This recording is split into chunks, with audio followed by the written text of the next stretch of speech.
ಸ್ನೇಹಿತರೆ, ಮೀಡಿಯಾ ಮಾಸ್ಟರ್ಸ್ಗೆ ಸ್ವಾಗತ ಸುಸ್ವಾಗತ. ಗೆಳೆಯರೆ, ಈ ಜಗತ್ತಿರೋದೇ ಹಾಗೆ.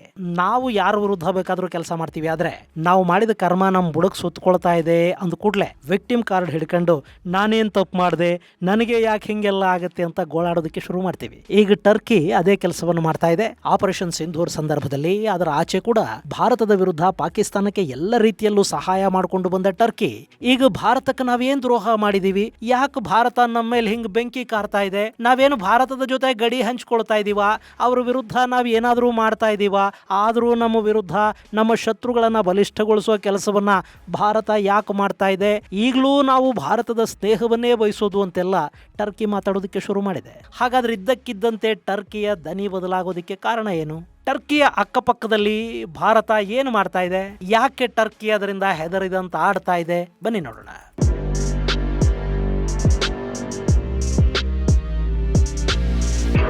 ಗೆಳೆಯರೆ, ಮೊನ್ನೆ ಟರ್ಕಿಯ ವಿದೇಶಾಂಗ ಸಚಿವ ಹಕಾನ್ ಫಿದಾನ್ ಕಂಪ್ಲೀಟ್ ಆಗಿ ಕೈಲಿ ವಿಕ್ಟಿಮ್ ಕಾರ್ಡ್ ಹಿಡ್ಕೊಂಡು ನಿಂತು ಬಿಟ್ಟಿದ್ದ.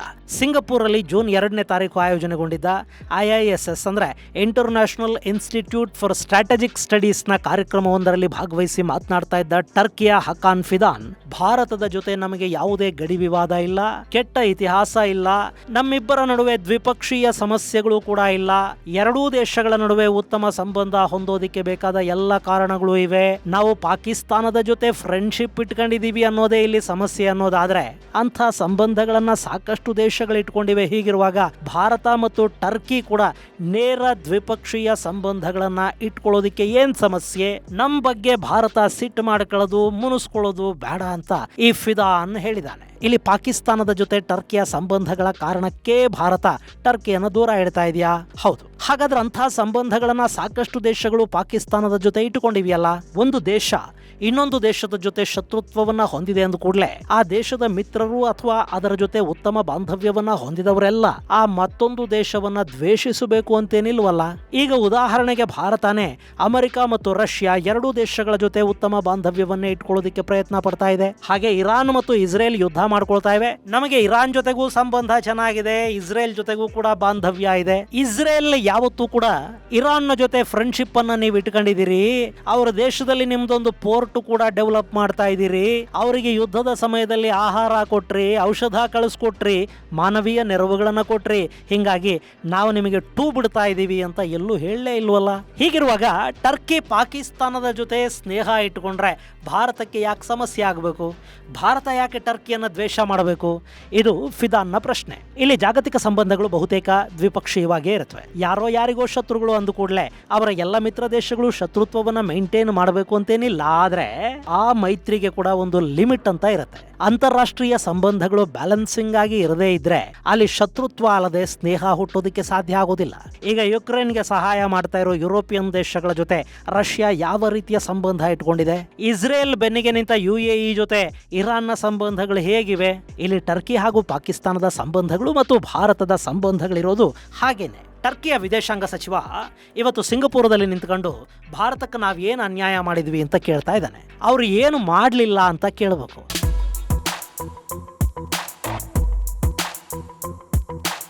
ಗೆಳೆಯರೆ, ಈ ಟರ್ಕಿ ಎರ್ಡೋಗನ್ ಅಧ್ಯಕ್ಷನಾಗುವವರೆಗೆ ಭಾರತದ ಜೊತೆಗಿನ ಸಂಬಂಧಗಳನ್ನ ಚೆನ್ನಾಗೇ ಇಟ್ಕೊಂಡಿತ್ತು. ಅವರು ಸೆಕ್ಯುಲರ್ ಆಗಿ ಕಾಣ್ತಾ ಇದ್ರು. ಆದ್ರೆ ಎರ್ಡೋಗನ್ ಅಧಿಕಾರಕ್ಕೇರಿದ ನಂತರ ಆತ ಅಲ್ಲಿನ ಮುಲ್ಲಾಗಳು ಮತೀಯ ಶಕ್ತಿಗಳ ಬೆಂಬಲ ಇದ್ರೆ ಹೆಚ್ಚು ದಿನ ಅಧಿಕಾರದಲ್ಲಿರೋದಕ್ಕೆ ಸಾಧ್ಯ ಆಗುತ್ತೆ ಅನ್ನೋದನ್ನ ಅರ್ಥ ಮಾಡ್ಕೊಂಡ ಟರ್ಕಿ ಕಮ್ಯುನಲ್ ಆಗ್ತಾ ಹೋಯ್ತು. ಅದರ ಜೊತೆಗೆ ಅವರ ಸ್ನೇಹ ಪಾಕಿಸ್ತಾನದ ಜೊತೆ ಗಟ್ಟಿ ಕೂಡ ಆಗ್ತಾ ಹೋಯ್ತು. ಎರ್ಡೋಗನ್ ಪದೇ ಪದೇ ವಿನಾಕಾರಣ ಕಾಶ್ಮೀರದ ವಿಷಯವನ್ನ ಅಂತಾರಾಷ್ಟ್ರೀಯ ವೇದಿಕೆಗಳಲ್ಲಿ ಚರ್ಚೆ ಮಾಡೋದಕ್ಕೆ ಶುರು ಮಾಡ್ದ. ಪಾಕಿಸ್ತಾನದ ದನಿಯಲ್ಲಿ ಭಾರತದ ವಿರುದ್ಧ ಎರ್ಡೋಗನ್ ಮಾತಾಡ್ತಾ ಇದ್ದ. ಆರ್ಟಿಕಲ್ 370 ರದ್ದಾದಾಗ ಸಾಕಷ್ಟು ಇಸ್ಲಾಮಿಕ್ ದೇಶಗಳು ಅದು ಭಾರತದ ಆಂತರಿಕ ವಿಷಯ ಅಂತ ಹೇಳ್ತಾ ಇದ್ದಾಗಲೂ ಈ ಟರ್ಕಿ ಮತ್ತು ಎರ್ಡೋಗನ್ ಈ ವಿಷಯವನ್ನು ಕೂಡ ವಿಶ್ವಸಂಸ್ಥೆಯ ಅಂಗಳದಲ್ಲಿ ಪ್ರಸ್ತಾಪ ಮಾಡಿದರು, ಪಾಕಿಸ್ತಾನದ ಪರ ಮತ್ತು ಭಾರತದ ವಿರುದ್ಧ. ಇನ್ನು ಆಪರೇಷನ್ ಸಿಂಧೂರ್ ಸಮಯದಲ್ಲಿ ಪಾಕಿಸ್ತಾನಕ್ಕೆ ಅದೆಷ್ಟು ಆಯುಧಗಳನ್ನು ಕೊಡ್ತು ಈ ಟರ್ಕಿ. ಬೈರಕ್ತರ್ TB ಡ್ರೋನ್ಗಳನ್ನು ಕೊಡ್ತು, ಬೈಕಾರ್ ಎಹಾ ಡ್ರೋನ್ಗಳನ್ನು ಪೂರೈಕೆ ಮಾಡ್ತು, 5.56 mm ಅಸಾಲ್ಟ್ ರೈಫಲ್ಗಳು, 40 mm ಗ್ರೆನೇಡ್ ಲಾಂಚರ್ಗಳನ್ನು ಪಾಕಿಸ್ತಾನಕ್ಕೆ ಟರ್ಕಿ ಕೊಡ್ತಲೇ ಇದೆ. ಹಾಗೆ ಅವರ ಯುದ್ಧ ಹಡಗುಗಳು ಕರಾಚಿಲಿದ್ವು. ಅವರ ಮಿಲಿಟರಿ ಟ್ರಾನ್ಸ್ಪೋರ್ಟ್ ವಿಮಾನಗಳು ಆಯುಧಗಳನ್ನು ತುಂಬಿಕೊಂಡು ಪಾಕಿಸ್ತಾನವನ್ನು ತಲುಪುತ್ತಲೇ ಇದ್ವು. ಆಪರೇಷನ್ ಸಿಂಧೂರ್ ಸಂದರ್ಭದಲ್ಲಿ ಭಾರತದ ವಿರುದ್ಧ ಟರ್ಕಿ ಮಾತಾಡೋದಕ್ಕೆ ಶುರು ಮಾಡ್ತು. ಅವತ್ತು ಪಾಕಿಸ್ತಾನದ ಪರ ನಿಂತ 3 ದೇಶಗಳು ಅಂದ್ರೆ ಟರ್ಕಿ, ಅಜರ್ಬೈಜಾನ್ ಮತ್ತು ಚೈನಾ. ಹೀಗೆ ಯುದ್ಧದ ಸಂದರ್ಭದಲ್ಲಿ ಬಹಿರಂಗವಾಗಿ ಸಹಾಯ ಮಾಡಿ, ಬಹಿರಂಗವಾಗಿ ಮಾತಾಡಿ, ಆಮೇಲೆ ನಾವು ನಿಮಗೇನು ಅನ್ಯಾಯ ಮಾಡಿದ್ವಿ, ಪಾಕಿಸ್ತಾನದ ಜೊತೆ ನಾವು ಸ್ನೇಹ ಮಾಡ್ಕೊಂಡಿದ್ದೆ ತಪ್ಪ ಅಂತ ಕೇಳಿದ್ರಾಗತ್ತಾ? ಆ ಕೆಲಸವನ್ನ ಟರ್ಕಿ ಈಗ ಮಾಡ್ತಾ ಇದೆ.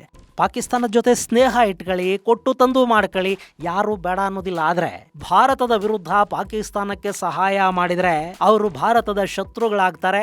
ಆಗ ಭಾರತ ಕೂಡ ಅವರಿಗೆ ಅವರದ್ದೇ ಆದ ಭಾಷೆಯಲ್ಲಿ ಉತ್ತರ ಕೊಡೋದಕ್ಕೆ ಶುರು ಮಾಡುತ್ತೆ. ಈಗ ಅದನ್ನ ಭಾರತ ಮಾಡ್ತಾ ಇರೋದ್ರಿಂದಲೇ ಟರ್ಕಿ ಬಾಯ್ ಬಡ್ಕೋತಾ ಇದೆ. ಗೆಳೆಯರೆ, ಇಲ್ಲಿ ಭಾರತದ ವಿರುದ್ಧ ಕೆಲಸ ಮಾಡಿದ 3 ದೇಶಗಳನ್ನ ಗುರುತಿಸಿದ ಭಾರತ ಅವರಿಗೆ ಎಲ್ಲಿ ಒತ್ತಿದ್ರೆ ನೋವಾಗುತ್ತೋ ಅಲ್ಲೇ ಒತ್ತಾ ಹೋಗ್ತಾ ಇದೆ. ಚೈನಾದ ವಿರುದ್ಧ ಫಿಲಿಪೀನ್ಸ್, ವಿಯೆಟ್ನಾಂಗಳಿಗೆ ಬ್ರಹ್ಮೋಸ್ ಮಿಸೈಲ್ಗಳನ್ನು ಕೊಡಲಾಗಿದೆ. ಆ ದೇಶಗಳ ಜೊತೆಗಿನ ಭಾರತದ ರಕ್ಷಣಾ ಸಂಬಂಧಗಳು ಗಟ್ಟಿಯಾಗಿವೆ. ಜೊತೆಗೆ ಈಗ ಇಂಡೋನೇಷ್ಯಾ ಕೂಡ ಬ್ರಹ್ಮೋಸ್ ಮಿಸೈಲ್ಗಳನ್ನ ಕೇಳ್ತಾ ಇದೆ. ಇನ್ನು ಅಂಡಮಾನ್ ನಿಕೋಬಾರ್ ಅಲ್ಲಿ ಟೈಟ್ ಮಾಡ್ತಾ ಚೈನಾದ ವ್ಯಾಪಾರಿ ಮಾರ್ಗದ ಮೇಲೆ ಕೂಡ ನಾವು ಹಿಡಿತಾ ಇಟ್ಟುಕೊಳ್ಳೋದಕ್ಕೆ ಸಾಧ್ಯ ಆಗುತ್ತೆ ಅನ್ನೋದನ್ನ ಭಾರತ ತೋರಿಸ್ತಾ ಇದೆ. ಇನ್ನು ಮ್ಯಾನ್ಮಾರ್ ಅನ್ನ ಭಾರತ ವಿಶ್ವಾಸಕ್ಕೆ ತಗೊಳ್ತಾ ಇದೆ. ಜಪಾನ್ ಜೊತೆಗಿನ ಸಂಬಂಧಗಳು ಗಟ್ಟಿಯಾಗಿ ಅಲ್ಲಿ ಆಯುಧ ತಯಾರಿಕೆಯ ಜಂಟಿ ಒಪ್ಪಂದಗಳಾಗಿವೆ. ತೈವಾನ್ ಜೊತೆಗಿನ ಸಂಬಂಧಗಳೂ ಗಟ್ಟಿಯಾಗಿವೆ. ಈ ಮೂಲಕ ಚೈನಾದ ಸುತ್ತ ಭಾರತ ತನ್ನ ಒಂದು ವ್ಯೂಹವನ್ನ ರಚನೆ ಮಾಡಿದೆ. ಹಾಗೆ ಅಜರ್ಬೈಜಾನ್ ವಿಷಯದಲ್ಲಿ ಅವರ ಶತ್ರು ಆರ್ಮೇನಿಯಾ ಜೊತೆ ಭಾರತ ರಕ್ಷಣಾ ಒಪ್ಪಂದಗಳನ್ನು ಮಾಡಿಕೊಂಡಿದೆ. ಅಲ್ಲಿಗೆ ನಮ್ಮ ಪಿನಾಕ ಆಕಾಶ್ ಮಿಸೈಲುಗಳು, ಏರ್ ಡಿಫೆನ್ಸ್, ಸ್ವಾತಿ ರಡಾರ್ಗಳು ಹಾಗೆ ಇನ್ನಿತರ ಆಯುಧಗಳು ಕೂಡ ಹೋಗಿವೆ. ಲಾಯ್ಟರಿಂಗ್ ಮ್ಯುನೇಷನ್ಸ್ ಹಾಗೂ ಆಂಟಿ ಡ್ರೋನ್ ಸಿಸ್ಟಮ್ ಖರೀದಿಗೆ ಕೂಡ ಅಲ್ಲಿ ಮಾತುಕತೆಗಳಾಗ್ತಾ ಇವೆ. ಆರ್ಮೇನಿಯಾ ಇದರಿಂದ ಖುಷಿಯಾಗಿದೆ.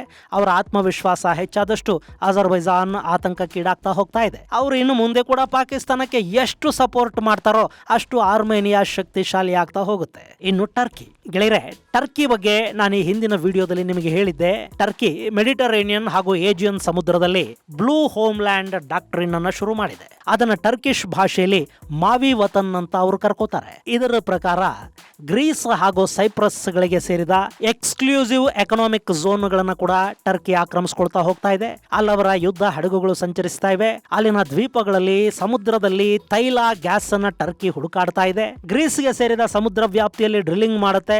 ಈಗ ಈ ಸಮುದ್ರ ಪ್ರದೇಶ ಕೂಡ ನಮ್ಮದೇ ಅಂತ ಹೇಳ್ಕೊಳ್ಳೋದಿಕ್ಕೆ ಅವರಲ್ಲಿನ ಪಾರ್ಲಿಮೆಂಟ್ ಅಲ್ಲಿ ಒಂದು ಬಿಲ್ ಅನ್ನ ಮಂಡನೆ ಮಾಡೋದಕ್ಕೆ ಹೋಗ್ತಾ ಇದ್ದಾರೆ. ಅದು ಮುಂದಿನ ದಿನಗಳಲ್ಲಿ ಮೆಡಿಟರೇನಿಯನ್ ಹಾಗೂ ಏಜಿಯನ್ ಸಮುದ್ರವನ್ನ ಸಂಘರ್ಷ ಪೀಡಿತಗೊಳಿಸುತ್ತೆ. ಈ ಭಾಗದಲ್ಲಿ ಗ್ರೀಸ್ ಹಾಗೂ ಸೈಪ್ರಸ್ ಎರಡೇ ನಿಂತ್ರೆ ಟರ್ಕಿ ಅಲ್ಲಿ ಬಲಿಷ್ಠ ಅನ್ನಿಸ್ಕೊಳ್ಳುತ್ತೆ. ಇನ್ನು ಗ್ರೀಸ್ ನ್ಯಾಟೋ ದೇಶ, ಹಾಗೆ ಟರ್ಕಿ ಕೂಡ ನ್ಯಾಟೋ ದೇಶನೇ.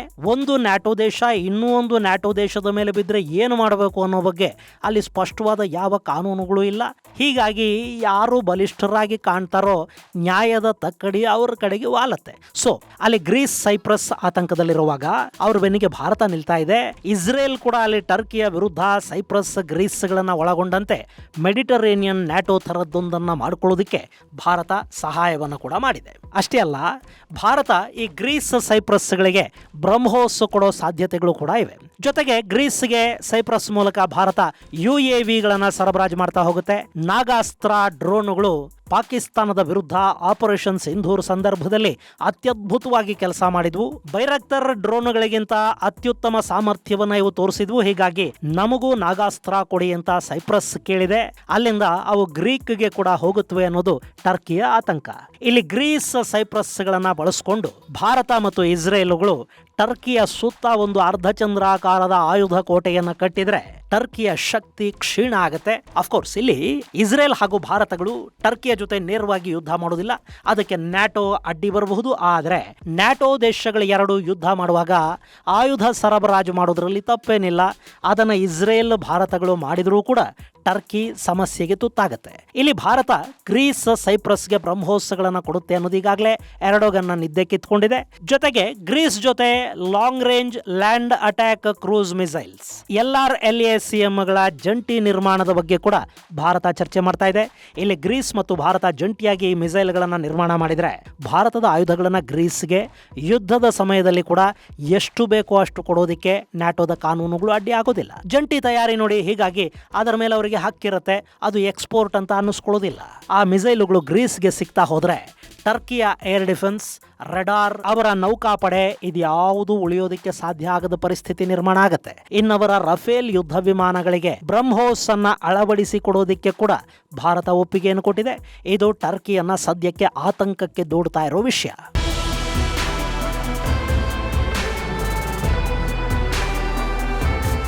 ಗೆಳೆಯರೆ, ಇಲ್ಲಿ ಭಾರತದ ವಿರುದ್ಧ ಯಾರು ಏನು ಮಾಡಿದ್ರು ಭಾರತ ಸುಮ್ಮನೆ ಇದ್ದು ಬಿಡುತ್ತೆ. ಬುದ್ಧ ಗಾಂಧಿ ಹುಟ್ಟಿದ ನಾಡು ನೋಡಿ, ಹೀಗಾಗಿ ಅದು ಶಾಂತಿ ಬಿಟ್ಟು ಬೇರೇನು ಮಾಡೋದಿಲ್ಲ ಅಂದ್ಕೊಂಡಿದ್ದು ಒಂದಷ್ಟು ದೇಶಗಳಿಗೆ ಭಾರತದ ಈ ಅಫೆನ್ಸಿವ್ ಡಿಫೆನ್ಸ್ ಅನ್ನೋದು ಶಾಕ್ ಕೊಡ್ತಾ ಇದೆ. ಯಾವನು ಬೇಕಾದರೂ ಬಂದು ಹೊಡೆದು ಹೋಗೋಕೆ ಭಾರತ ಏನು ಊರು ಮುಂದಿನ ಗಂಟೆನೇನ್ರಿ, ನಮ್ಮ ತಂಟೆಗೆ ಬಂದ್ರೆ ನಿಮಗೆ ನಿಮ್ಮದೇ ಭಾಷೆಯಲ್ಲಿ ಉತ್ತರ ಕೊಡ್ತೀವಿ ಅನ್ನೋದನ್ನ ಭಾರತ ಬಾಯ್ಬಿಟ್ಟೇನು ಹೇಳ್ತಾ ಇಲ್ಲ, ಈಗ ಅದನ್ನು ಮಾಡಿ ತೋರಿಸ್ತಾ ಇದೆ. ಈಗ ಗ್ರೀಸ್, ಸೈಪ್ರಸ್ಗಳಿಗೆ ಭಾರತದ ಆಯುಧಗಳು ಬರುತ್ತವೆ. ಭಾರತದ ನೌಕಾಪಡೆ ಅಲ್ಲಿಗೆ ಜಂಟಿ ಸಮರಾಭ್ಯಾಸಕ್ಕೆ ಬರುತ್ತೆ. ಭಾರತ, ಇಸ್ರೇಲ್ಗಳು ಮೆಡಿಟರೇನಿಯನ್ ನಲ್ಲಿ ತಮ್ಮ ಹಿತಾಸಕ್ತಿಗಳನ್ನ ಕಾಪಾಡಿಕೊಳ್ಳೋದಕ್ಕೆ ಒಟ್ಟುಗೂಡ್ತಾ ಇವೆ ಅನ್ನೋದನ್ನ ಅರಗಿಸಿಕೊಳ್ಳೋದಕ್ಕೆ ಟರ್ಕಿಗೆ ಸಾಧ್ಯ ಆಗ್ತಾ ಇಲ್ಲ. ಹೀಗಾಗಿ ನಾವು ನಿಮಗೆ ಏನು ಮಾಡಿದ್ವಿ, ನೀವು ಯಾಕೆ ನಮ್ಮ ಹಿತ್ತಲಿನವರೆಗೆ ಬರ್ತಾ ಇದ್ದೀರಿ, ನಾವು ನೀವು ಸ್ನೇಹದಿಂದ ಇದ್ದು ಬಿಡೋಣ, ಪಾಕಿಸ್ತಾನದ ದೃಷ್ಟಿಯಲ್ಲಿ ನಮ್ಮನ್ನು ನೋಡೋದಿಕ್ಕೆ ಹೋಗಬೇಡಿ, ನಾವು ಅವ್ರ ಜೊತೆ ಸಂಬಂಧ ಇಟ್ಕೊಂಡ್ರೆ ನೀವು ಸಿಟ್ಟು ಮಾಡ್ಕೋಬೇಡಿ ಅಂತ ಟರ್ಕಿ ಗೋಗರಿತಾ ಇದೆ. ಎಲ್ಲ ಕೂಡ ಆಯುಧಗಳ ಎಫೆಕ್ಟು. ಈ ಆಯುಧಗಳು ನಮಗೆ ಹಣನೂ ತಂದು ಕೊಡುತ್ತವೆ, ನಮ್ಮ ಬಗ್ಗೆ ಒಂದು ಭಯ ಮಿಶ್ರಿತ ಗೌರವವನ್ನೂ ಹುಟ್ಟಿಸುತ್ತವೆ. ಹೀಗಾಗಿನೇ ದೇಸಿ ಆಯುಧಗಳ ಉತ್ಪಾದನೆ ಮತ್ತು ಅವುಗಳ ಎಕ್ಸ್ಪೋರ್ಟ್ ಎರಡೂ ಕೂಡ ಇನ್ನಷ್ಟು ಹೆಚ್ಚಾಗಬೇಕು ಅಂತ ಹೇಳೋದು. ಇದು ಗೆಳೆಯರೆ ಟರ್ಕಿಯ ಗೋಳಾಟಕ್ಕೆ ಸಂಬಂಧಪಟ್ಟ ಒಂದಷ್ಟು ಮಾಹಿತಿ. ಮುಂದಿನ ಸಂಚಿಕೆಯಲ್ಲಿ ಮತ್ತಷ್ಟು ವಿಶೇಷಗಳ ಜೊತೆ ಮತ್ತೆ ಭೇಟಿಯಾಗೋಣ. ಅಲ್ಲಿವರೆಗೆ ಜೈ ಹಿಂದ್, ಜೈ ಕರ್ನಾಟಕ.